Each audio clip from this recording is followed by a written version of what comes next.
Diário espiritual de uma mãe de família, preparado por Maria Michelle Philippon Hoppe, Beata Maria Concepção Cabreira de Armida, Conchita. O amor. O amor é tudo. Não há vestígios de dolorosíssima apologia à dor nesta espiritualidade da cruz, em que o sofrimento é a suprema expressão do amor. Tudo começa e é consumado no amor, pela presença vivificante e contínua do Espírito Santo. O longo tratado de virtudes e vícios dos dons do Espírito Santo e das bem-aventuranças se conclui com a ressonante afirmação do valor único do amor, o que é muito significativo e se conecta com a corrente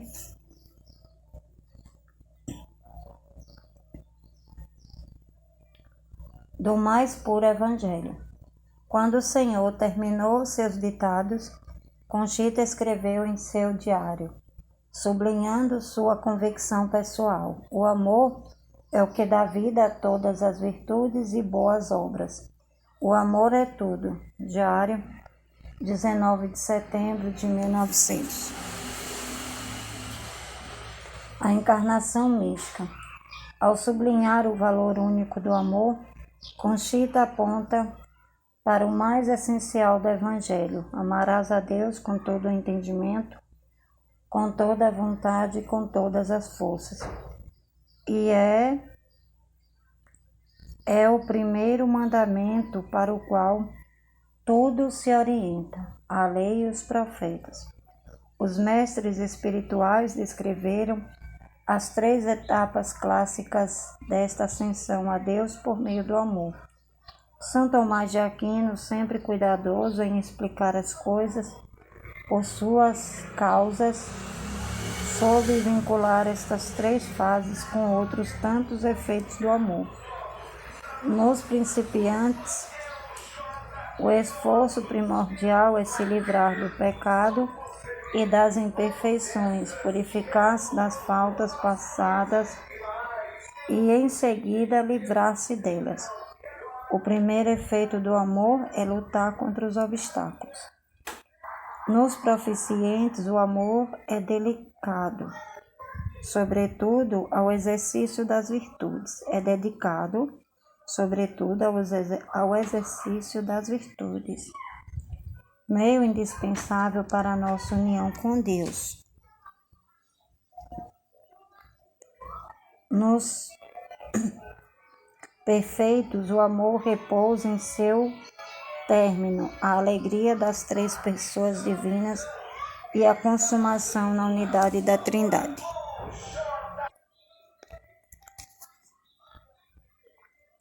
Nos perfeitos, o amor repousa em seu término, a alegria das 3 pessoas divinas e a consumação na unidade da Trindade.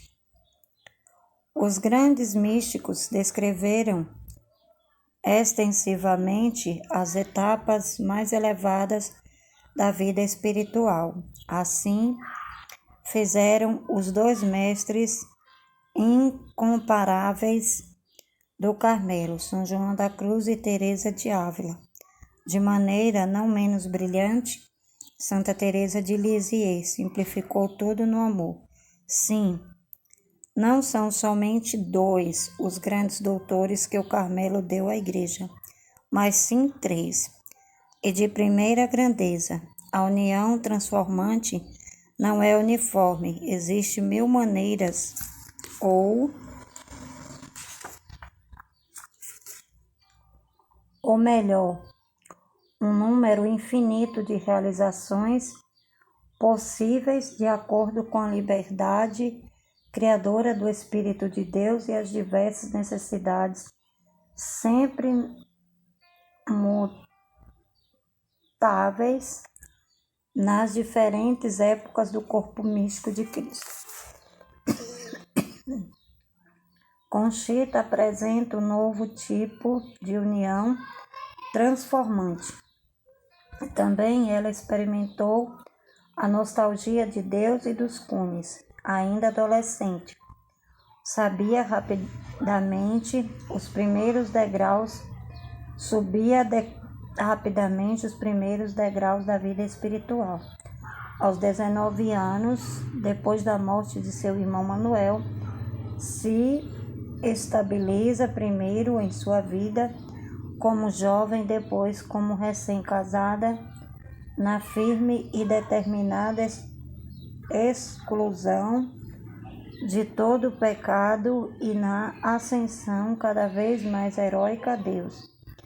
Em 1894, aos 31 anos, depois de ter gravado o monograma de Jesus em seu peito, ocorreu o noivado espiritual, 23 de janeiro de 1894. 3 anos depois, 9 de fevereiro de 1897, o matrimônio espiritual, excedido mais tarde pela encarnação mística, 25 de março de 1906, a qual, mais além do matrimônio espiritual, é uma forma superior de união transformante, já que há uma uniformidade de graus possíveis de união entre a criatura e Deus.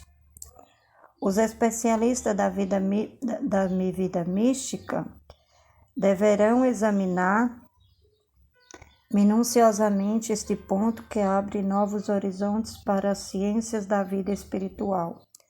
A encarnação mística, apesar de ser tão cara, tão rara, é uma graça de transformação em Cristo recebida como semente no batismo. Em 1913, quando Conchita foi examinada em Roma, o Senhor manifestou a ela o sentido profundo da encarnação mística. A encarnação mística é uma graça de transformação no crucificado. A encarnação mística é uma graça transformante no sentido de assemelhar a criatura com seu modelo, Jesus, que sou eu. É uma graça transformante unitiva, que não repugna em nada minhas infinitas misericórdias. O Verbo feito carne toma posse íntima do coração da criatura, como que tendo vida nele, pela união transformante unida que seja, ele sempre a lhe dá vida, esta vida da graça, assimilando principalmente através da imolação. Jesus encarna, nasce, cresce e vive na alma, não no sentido material, entenda-se, mas pela graça unitiva e transformante. Este favor é muito especial e a alma que o recebe sente mais ou menos periodicamente os passos da vida de seu Jesus nela. Esta etapa da vida se marca sempre envoltas em dor, em calúnias e humilhações, em sacrifício ou expiação, pois foi esta a vida do teu Jesus na terra. Quando o Espírito Santo toma uma alma desta maneira, gradualmente vai imprimindo nela a fisionomia de Jesus, neste sentido que lhe deixa dito. Assim, ao dizer encarnação mística, deve ser considerado que a alma toma em um período de graças, entra em um período de graças transformadoras que a levarão, se ela corresponder à identificação de sua vontade com a minha, a simplificação para que a união com Deus seja a mais semelhante possível. Este é o propósito da encarnação mística com a qual o Espírito Santo presenteia certas almas.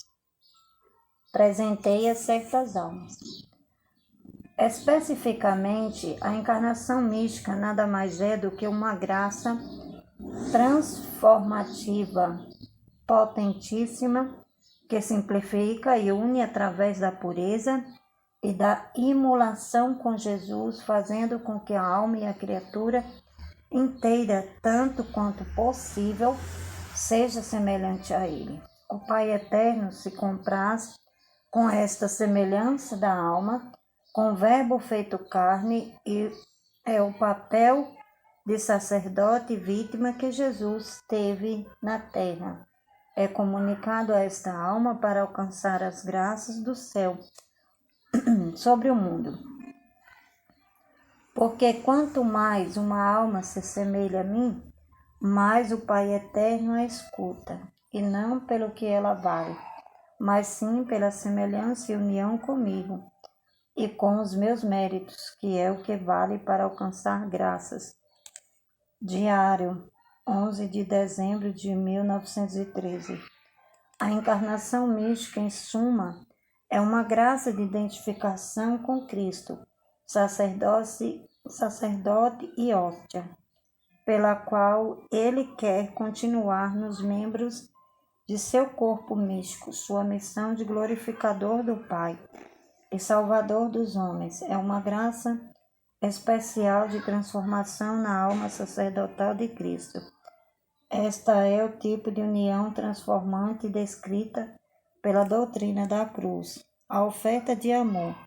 O principal feito da encarnação mística é uma oblação realizada, não em atos, mas em um mesmo impulso indivisível. A oblação de Cristo a seu Pai em união com Ele, por Ele e nele. A oferta total da nossa própria vida pela salvação do mundo é a maior glória da Trindade. O movimento principal consiste na oblação do Verbo ao seu Pai, acompanhada da oferta pessoal e indispensável de nós mesmos. Oblação sem reservas, constantemente renovada.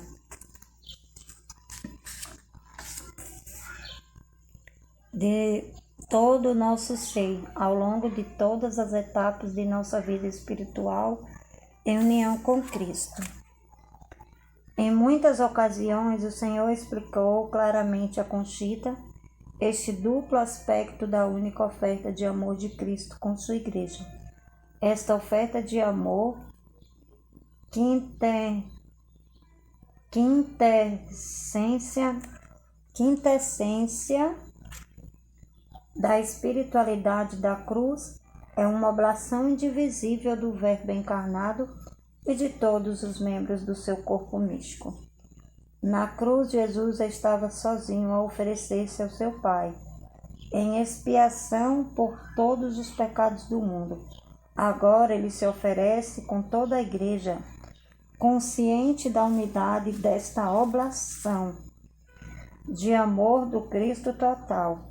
O Verbo só se encarnou e misticamente se encarna nas almas para ser sacrificado. É este o fim de todas as encarnações místicas. Teu Verbo acaba de encarnar misticamente em teu coração para ser constantemente sacrificado em um altar não de pedra, mas em um templo vivo do Espírito Santo, por um sacerdote e por uma vítima que, por graça inconcebível, recebeu o amor de participação do Pai. O Pai deseja que eu, unido à tua alma de vítima, seja sacrificado e imolado, com teu próprio amor em favor de um mundo que precisa de uma comoção e de uma graça desta natureza para voltar a se abraçar à cruz e salvar-se. 22 de outubro de 1907. A alma assim crucificada é chamada a viver não nas estreitas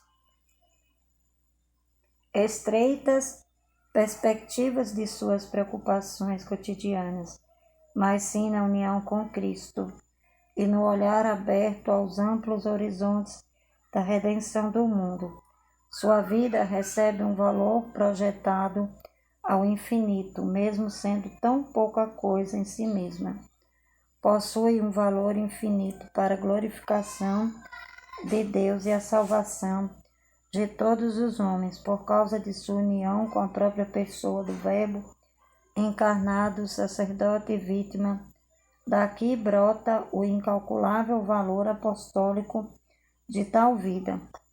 É o segredo da fecundidade sem limites da comunhão dos santos, a existência obscura e silenciosa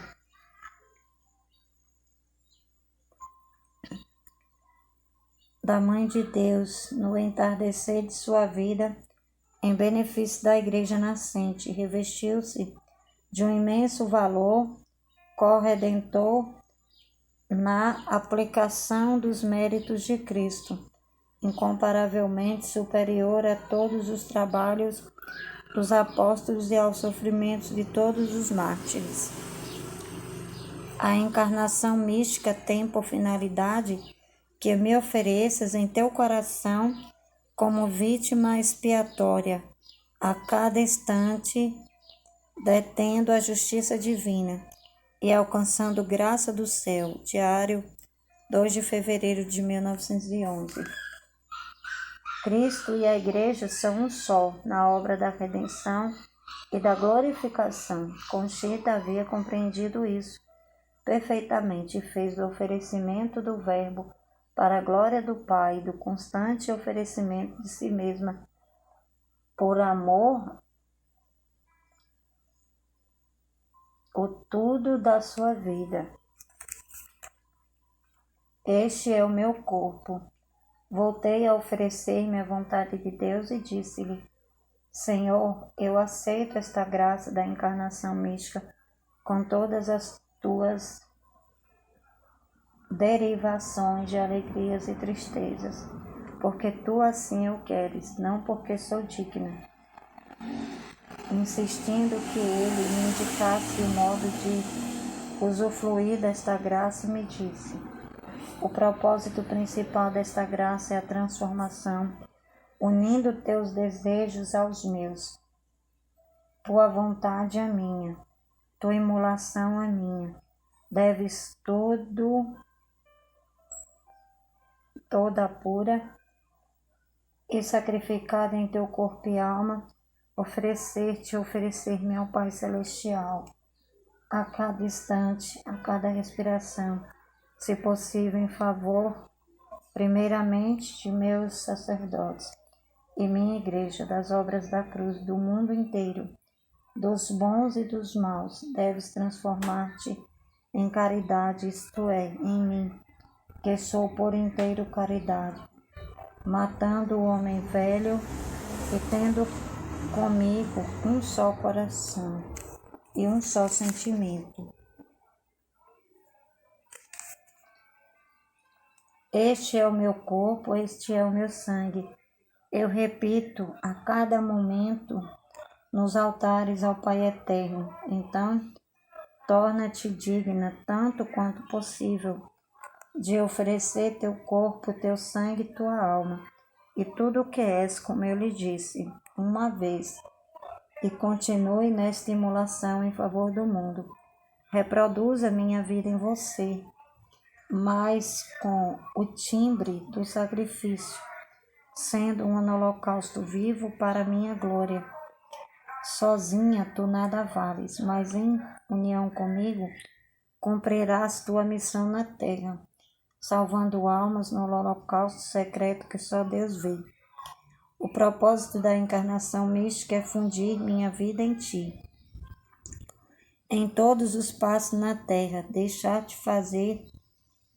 Eu te disse um dia, e agora lhes repito: deixa-me esvaziar-me em ti, identificar-te comigo, transformar-te através de minha vida divina, e em teu coração possuir-te, simplificar-te em Deus, nesta unidade, sem partes, por meio do Espírito Santo. Tudo isso eu quero de ti, para meus elevados propósitos. Veja se corresponderes serás o canal de muitas graças para o mundo, porque não serás tu sozinha a pedir e imolar-se, mas eu em ti, atraindo os dons e carismas para as almas.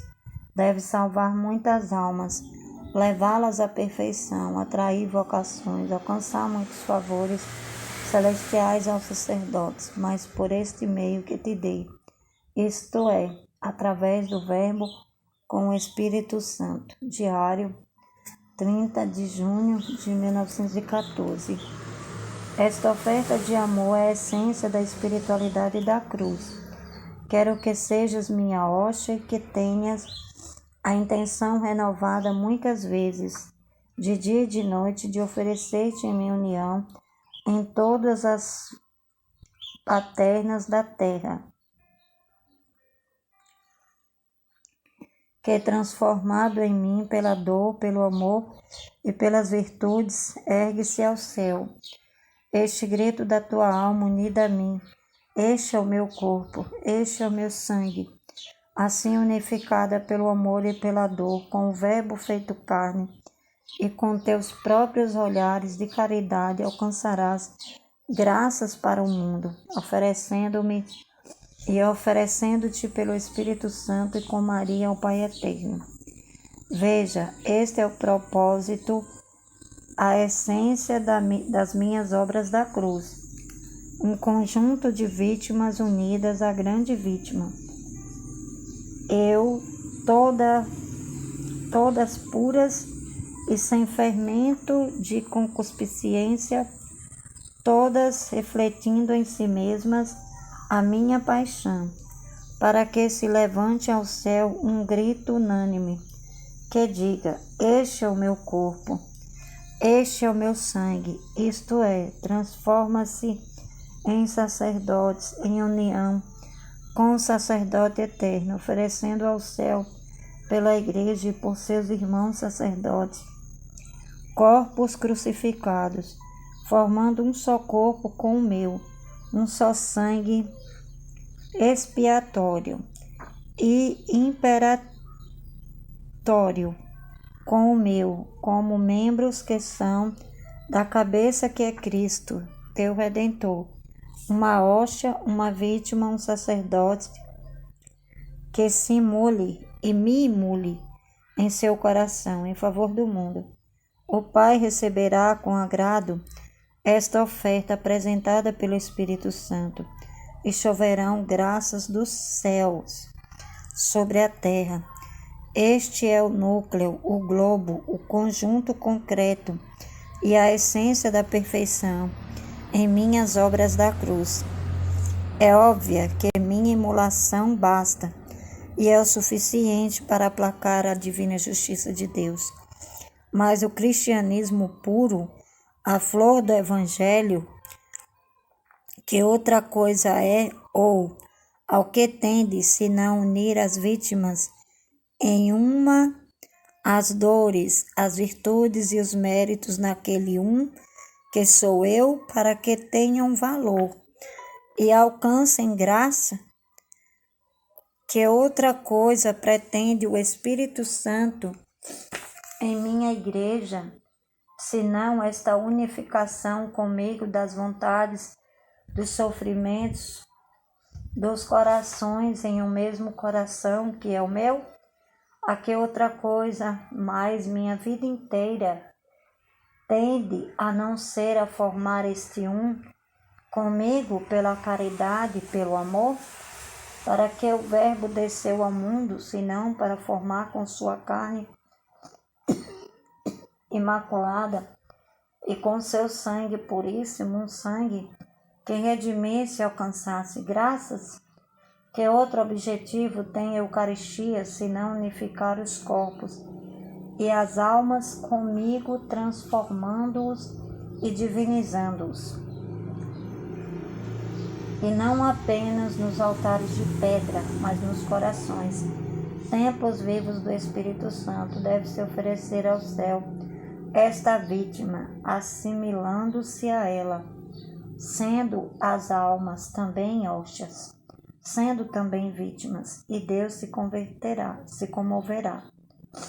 Diário, 6 de junho de 1916. Em suma, a oferta de amor é o exercício contínuo do sacerdócio real do povo de Deus.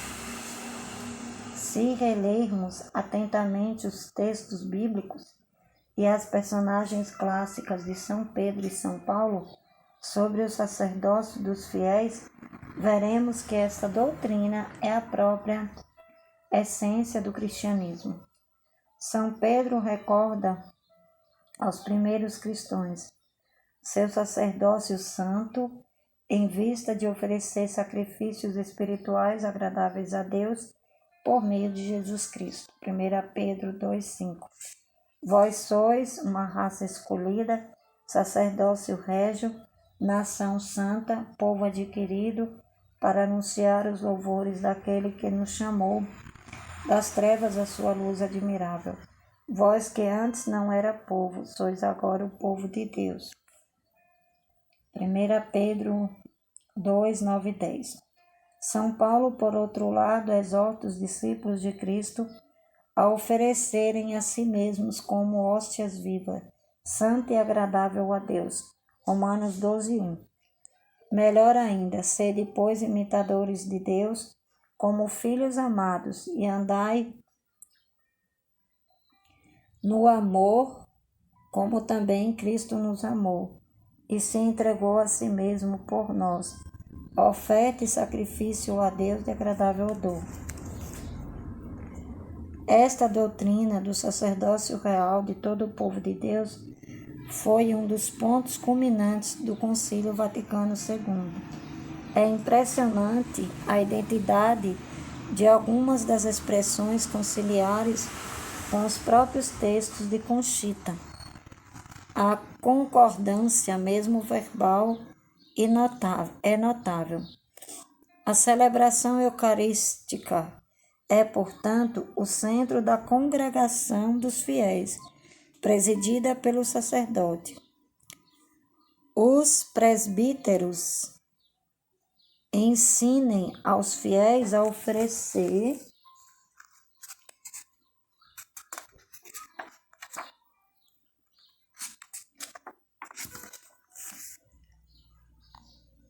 ao Pai no santo sacrifício da missa o Verbo Divino e a oferecer sua própria vida juntamente com ela.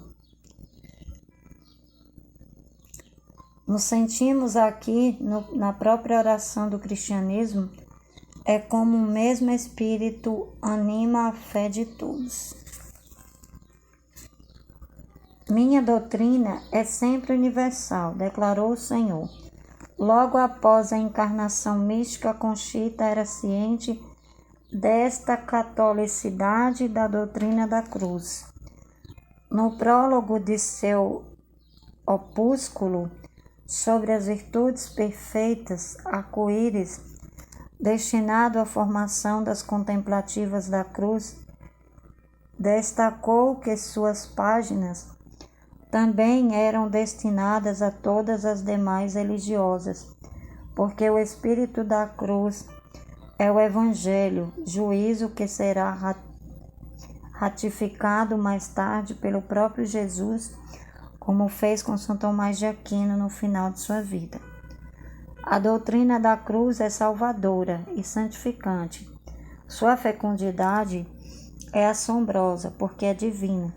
Nela está a semente de muitas vocações, de grandes santidades, mas está inexplorada. Esta doutrina da cruz não foi dada para que fique escondida e oprimida, mas para que se espalhe, incendeie e salve. Minha bondade colocou nela tesouros ocultos, mas acaso esta luz é para que permaneça debaixo do alqueire? Não.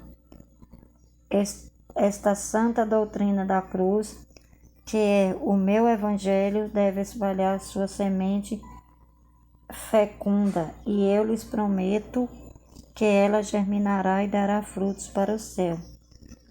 Essa preciosa mística saída do meu coração desfará muitos erros espirituais, iluminará muitos pontos escuros, enchendo-os de brilhante luz.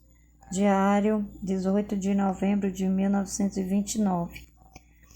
É, pois, o princípio, Cristo, quem veio marcar esta doutrina, com o selo supremo da verdade. A doutrina da cruz é o meu evangelho.